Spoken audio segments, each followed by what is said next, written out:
নমস্কাৰ বিদ্যালয়ৰ সময়সূচী সম্পৰ্কে এটা বিশেষ অৰ্ডাৰ প্ৰকাশ পাইছে আজি এই ভিডিঅ'টোৰ যোগেদি আপোনালোকক এই সময়সূচী সম্পৰ্কে আপোনালোকক ক'বলৈ যত্ন কৰিম নমস্কাৰ আপোনালোক সকলোকে মোৰ teachers guide MD channel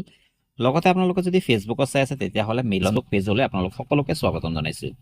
sir বাইদেউসকল লগতে মৰমৰ ছাত্ৰ ছাত্ৰীসকল আপোনালোকে নিশ্চয় দেখা পাইছে যে আমাৰ Karbi Anglong autonomous council department of school education তৰফৰ ফালৰ পৰা আজিৰ ডেটত অৰ্থাৎ 7 জানুৱাৰী 2026 আজিৰ ডেটত এটা বিশেষ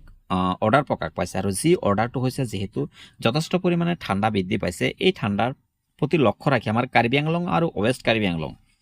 এই দুয়োখন ডিষ্ট্ৰিক্টৰে ছাত্ৰ ছাত্ৰীসকলৰ স্বাস্থ্যৰ প্ৰতি লক্ষ্য ৰাখি বিদ্যালয়ৰ যি সময়সূচীসমূহ আছে এই সময়সূচীসমূহ ৰিচিডিউল কৰা হৈছে যেনে বৰ্তমান আমাৰ এলপি স্কুলসমূহৰ সময়সূচী বৰ্তমান দিয়া হৈছে পুৱা 10 বাজিৰ পৰা 1 বাজি 30 মিনিটলৈ কৰি দিয়া হৈছে লগতে এম স্কুলসমূহ পুৱা 10 বাজিৰ পৰা 2 বাজিলৈ কৰি দিয়া হৈছে লগতে হাই স্কুল হায়াৰ ছেকেণ্ডেৰী তথা ছিনিয়ৰ হায়াৰ ছেকেণ্ডেৰী স্কুলসমূহ পুৱা 10 বজাৰ পৰা 2 বাজি 30 মিনিটলৈ কৰি দিয়া হৈছে